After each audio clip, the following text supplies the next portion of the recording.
Halo pemirsa YouTube, masih bersama kami di saluran kesayangan Anda, yaitu tutorial gorden.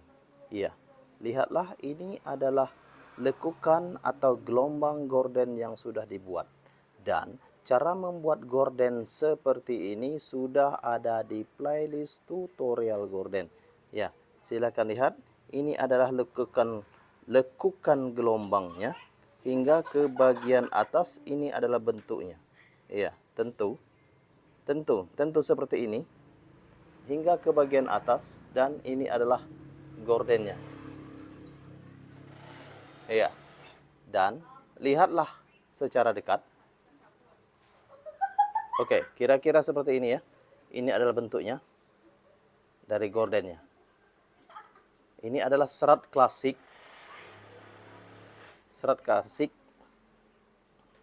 Oke, ini adalah bahan khusus untuk gorden.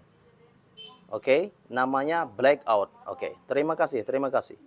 Jangan lupa untuk share video kami dan kunjungi video kami di playlist tutorial gorden. Ya, terima kasih. Salam tutorial gorden. I love you.